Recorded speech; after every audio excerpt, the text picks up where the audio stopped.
Hello friends, welcome back to my channel. ಇವತ್ತು ನಾನು ಈ ವಿಡಿಯೋದಲ್ಲಿ ಕಟ್ ವರ್ಕ್ ನೆಕ್ಗೆ ಕಟ್ ವರ್ಕ್ ಯಾವ ರೀತಿ ಅಟ್ಯಾಚ್ ಮಾಡಬೇಕು ಅಂತ ಕ್ಯಾನ್ವಾಸಲ್ಲಿ ನಾನು ಇವತ್ತು ನಿಮಗೆ ಈ ವಿಡಿಯೋದಲ್ಲಿ ತಿಳಿಸ್ತೀನಿ. ನೋಡಿ, ಬ್ಲೌಸ್ ನಾನು ಮೇನ್ ಪೀಸ್ನ ಅಟ್ಯಾಚ್ ಮಾಡ್ಕೊಂಡಿದ್ದೀನಿ. ಮೇನ್ ಪೀಸ್ ಅಟ್ಯಾಚ್ ಮಾಡ್ಕೊಂಡಿದ್ದಾದಮೇಲೆ ನಾವು ಇದಕ್ಕೆ ಇವಾಗ ಕ್ಯಾನ್ವಾಸ್ ಅಟ್ಯಾಚ್ ಮಾಡೋಣ. ಯಾವ ರೀತಿ ಅಂದರೆ ಈ ಥರ ಮಾರ್ಕ್ ಮಾಡ್ಕೊಳ್ಳಿ. ಇದನ್ನು ಫಸ್ಟ್ ನೆಕ್ನ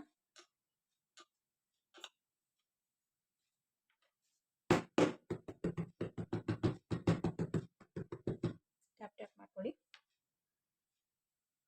ಈ ಕಡೆಗೂ ಅಷ್ಟೇ ಮಾರ್ಕ್ ಮಾಡ್ಕೊಳ್ಳಿ.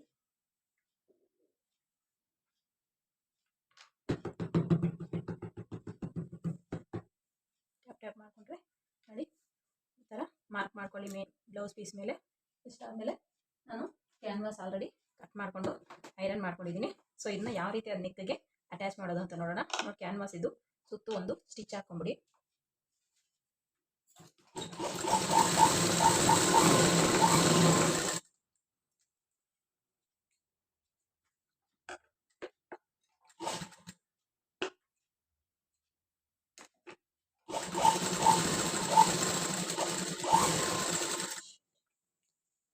ಸೈಡ್ಗೆ ಹೋಗಿ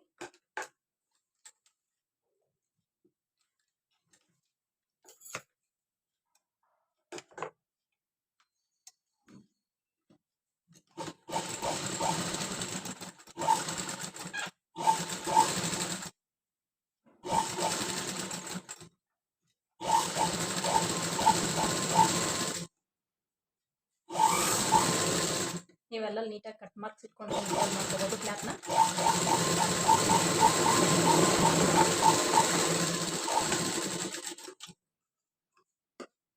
ನೋಡಿ, ಇಷ್ಟು ಅಟ್ಯಾಚ್ ಮಾಡಿದ್ಮೇಲೆ ಎಕ್ಸ್ಟ್ರಾ ಜಾಸ್ತಿ ಬಟ್ಟೆ ಇದೆ ಅನ್ಸಿದ್ರೆ ನಿಮಗೆ ಈ ಥರ ಕಟ್ ಮಾಡ್ಕೊಂಬಿಡಿ. ಇಷ್ಟು ಕಟ್ ಮಾಡ್ಕೊಂಡಿದ್ದಾದ್ಮೇಲೆ ನೋಡಿ ಈ ಥರ ಫೋಲ್ಡ್ ಮಾಡಿ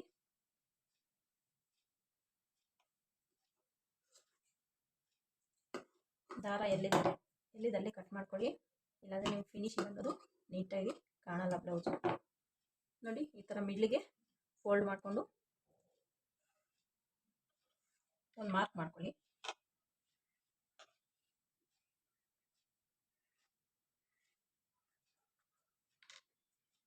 ಈ ಥರ ಮಾರ್ಕ್ ಮಾಡ್ಕೊಂಡ್ಮೇಲೆ ನೋಡಿ, ನಾನು ಇದನ್ನು ಯಾಕೆ ಕಟ್ ಮಾಡಿಲ್ಲ ಅಂದರೆ ನಾವು ಬ್ಲೌಸ್ಗೆ ಅಟ್ಯಾಚ್ ಮಾಡ್ಬೇಕಾದ್ರೆ ಇಫ್ ಇನ್ ಕೇಸ್ ಇದು ಅಗಲ ಬರೋ ಚಾನ್ಸಸ್ ಇರುತ್ತೆ. ಸೊ ಹಾಗಾಗಿ ಇಲ್ಲಿ ನಾನೊಂದು 1/4 ಇಂಚು ಕ್ಯಾನ್ವಾಸ್ ಸಮೇತ ಕಟ್ ಮಾಡ್ಕೊಂಡಿದ್ದೀನಿ. ಈ ರೀತಿ ಕಟ್ ಮಾಡ್ಕೊಂಡು ನಾವು ಅಟ್ಯಾಚ್ ಮಾಡೋದ್ರಿಂದ ಬ್ಲೌಸ್ ನೆಕ್ ಅನ್ನೋದು ನಮ್ಮ ಶೋಲ್ಡರ್ ಡ್ರಾಪ್ ಆಗ್ದಿರಾ ನೀಟಾಗಿ ಪರ್ಫೆಕ್ಟಾಗಿ ಬರುತ್ತೆ ಅಂತ.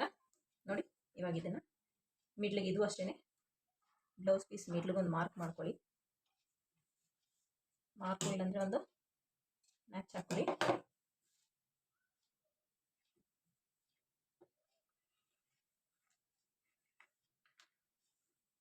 ನೋಡಿ, ಈ ರೀತಿ ಮಾರ್ಕ್ ಮಾಡಿಕೊಂಡು ಕ್ಯಾನ್ವಾಸು ಮಿಡ್ಲಿಗೆ ಕರೆಕ್ಟಾಗಿ ಈ ಥರ ಸೆಟ್ ಮಾಡ್ಕೊಳ್ಳಿ.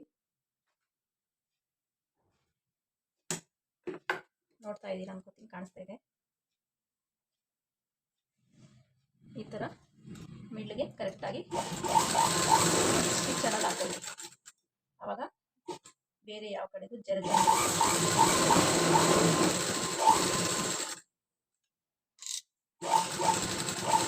ಕ್ಯಾನ್ವಾಸ್ ಮೇಲೂ ಬರೋ ಥರ ಈ ಥರ ಒಂದು ಸ್ಟಿಚ್ ಹಾಕ್ಕೊಬಿಡಿ.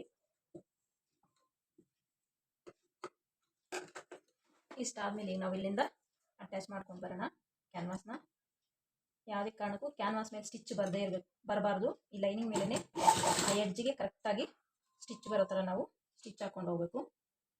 ಕ್ಯಾನ್ವಾಸ್ ಮೇಲೆ ಸ್ಟಿಚ್ ಬಂದರೆ ಏನಾಗುತ್ತೆ ಅಂದರೆ ನಮಗೆ ಫಿನಿಶಿಂಗ್ ಅನ್ನೋದು ಹೋಗ್ಬಿಡುತ್ತೆ. ಸೊ ಹಾಗಾಗಿ ನಾವು ಕ್ಯಾನ್ವಾಸ್ ಮೇಲೆ ಸ್ಟಿಚ್ ಬರಬಾರ್ದು. ಆ ರೀತಿ ಸ್ಟಿಚ್ ಹಾಕ್ಕೊಂಡು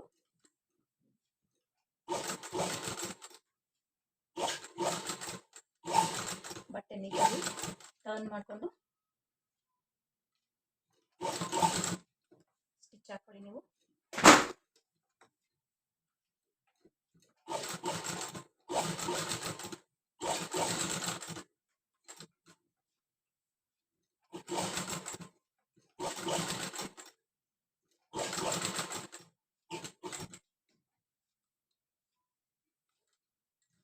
ಈ ಕಾರ್ನರ್ಗೆ ಬಂದಾಗ ನೀವು ನೀಡ್ಲು ಒಳಗಡೆ ಇಟ್ಕೊಂಡು ಬಟ್ಟೆನ ಈ ಥರ ಟರ್ನ್ ಮಾಡಬೇಕು.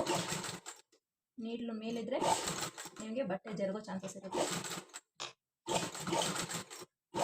ಶಾರ್ಪ್ನೆಸ್ ಏನಿದೆಯೋ ಅದು ಬರದೇ ಆಗ್ಬಿಡುತ್ತೆ ನಿಮಗೆ. ಸೊ ಹಾಗಾಗಿ ನೀಡ್ಲು ಬಟ್ಟೆ ಒಳಗಡೆ ಇರಬೇಕು. ಆಗ ನೀವು ಫೂಟ್ ಮೇಲೆ ಕೆಲ್ಬಿಟ್ಟು ಈ ಥರ ಟರ್ನ್ ಮಾಡ್ಕೋಬೇಕು.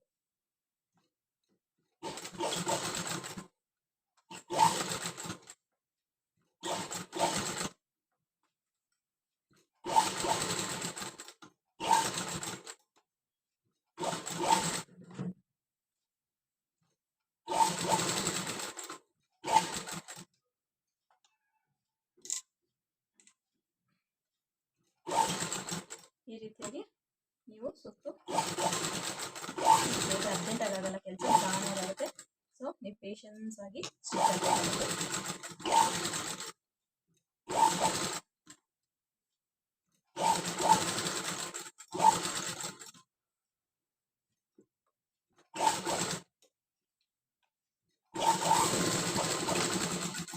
ಈಗ ನೀವು ಇದ್ರ ಮೇಲೆ ಇನ್ನೊಂದು ಸ್ಟಿಚ್ ಬೇಕಾದ್ರೆ ಹಾಕೋಬಹುದು. ಹಾಕೊಂಡ್ರೆ ನಮಗೆ ನೀಟಾಗಿ ಇರುತ್ತೆ ಅನ್ನೋ ಉದ್ದೇಶದಿಂದ ನಾನು ಇನ್ನೊಂದು ಸ್ಟಿಚ್ ಹಾಕ್ತೀನಿ.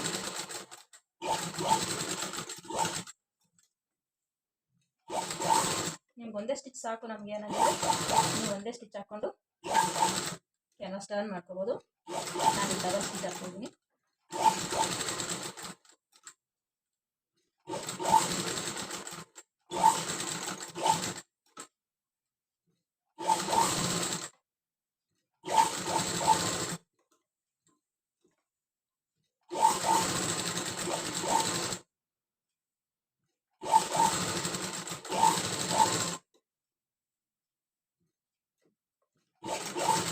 ಬಿಗಿನರ್ಸ್ ಆದರೆ ನೀವು ಏನು ಸ್ಟಿಚ್ ಬರಬೇಕು ಅನ್ನೋದನ್ನು ಫಸ್ಟೇ ನೀವು ಮಾರ್ಕ್ ಪೀಸಲ್ಲಿ ಮಾರ್ಕ್ ಮಾಡ್ಕೊಂಬಿಟ್ಟು ಅದ್ರ ಮೇಲೇ ಸ್ಟಿಚ್ ಹಾಕೊಂಬರ್ರಿ.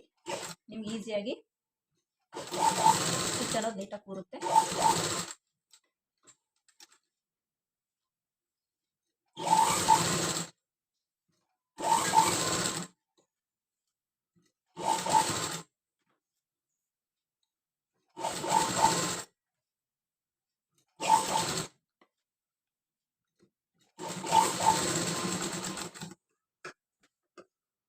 ನೋಡಿ ಇಷ್ಟು ಸ್ಟಿಚ್ ಹಾಕೊಂಡ್ರಲ್ಲ. ಈಗ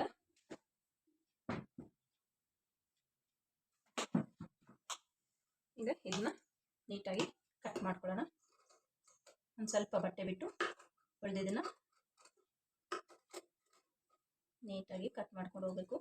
ಜಾಸ್ತಿ ಬಟ್ಟೆ ಬಿಟ್ಟರು ನಿಮಗೆ ಕ್ಯಾನ್ವಾಸ್ ನೀಟಾಗಿ ಟರ್ನ್ ಆಗಲ್ಲ, ಶೇಪ್ ಅನ್ನೋದು ಬರದೇ ಹೋಗೋ ಚಾನ್ಸಸ್ ಇರುತ್ತೆ. ಸೊ ಹಾಗಾಗಿ ನೀವು ಜಾಸ್ತಿನೂ ಬಟ್ಟೆ ಬಿಡಬೇಡ್ರಿ. ಹಂಗಂತ ಹೇಳ್ಬಿಟ್ಟು ತುಂಬ ತೀರಾ ಹತ್ರಕ್ಕೂ ಕಟ್ ಮಾಡಬೇಡಿ. ಜಸ್ಟ್ 1/4 ಇಂಚ್ಗಿಂತ ಕಡಿಮೆ ಬಿಟ್ಟು ನೀವು ಬಟ್ಟೆನ ನೀಟಾಗಿ ಕಟ್ ಮಾಡಬೇಕು.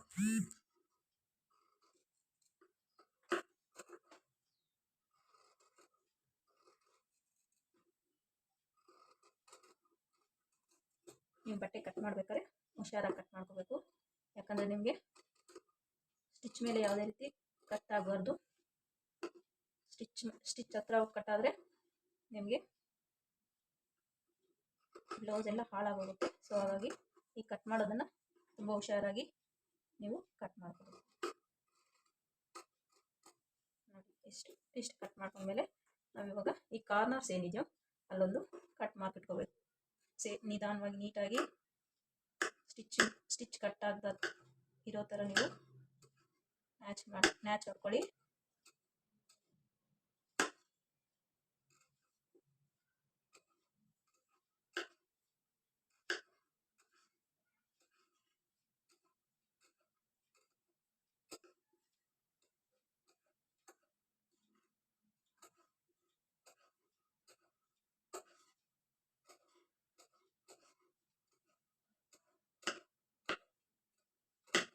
ಈ ರೀತಿ ಸುತ್ತು ನೀವು ಕಟ್ ಮಾರ್ಕ್ ಅನ್ನೋದು ಇಟ್ಕೋಬೇಕು. ಸುತ್ತು ಕಟ್ ಮಾರ್ಕ್ ಇಟ್ಕೊಂಡ್ಮೇಲೆ ನೀವು ಫೋಲ್ಡ್ ಮಾಡ್ಕೋಬೇಕು.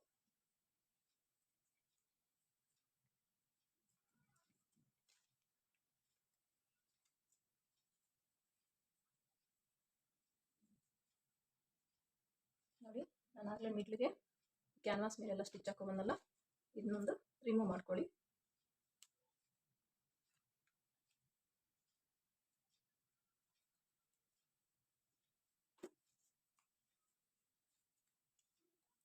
ರೀತಿ ನೀಟಾಗಿ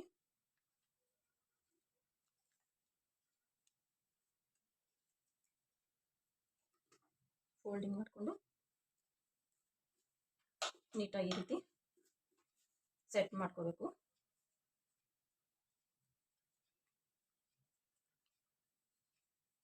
ಕೈಯಲ್ಲೇ ಈ ಥರ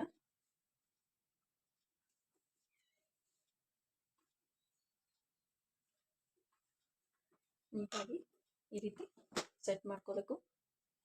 ನೋಡಿ, ಪೂರ್ತಿ ನಾವು ಸೆಟ್ ಮಾಡ್ಕೊಂಡ್ಮೇಲೆ ನಮಗೆ ಈ ರೀತಿ ಕಾಣುತ್ತೆ. ಇದು ಲೈಟ್ ಕಲರ್ ಆಗಿರೋದ್ರಿಂದ ಮೆಷಿನ್ ಮೇಲೆ ನೀಟಾಗಿ ನಿಮ್ಗೆ ಕಾಣಿಸ್ತಾ ಇಲ್ಲ ಕಟ್ ವರ್ಕು.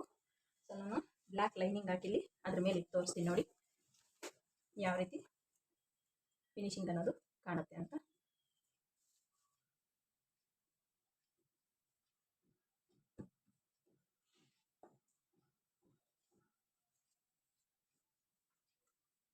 ನೋಡಿ ಕಟ್ ವರ್ಕು ಎಷ್ಟು ನೀಟಾಗಿ ಬಂದಿದೆ ಅಂತ.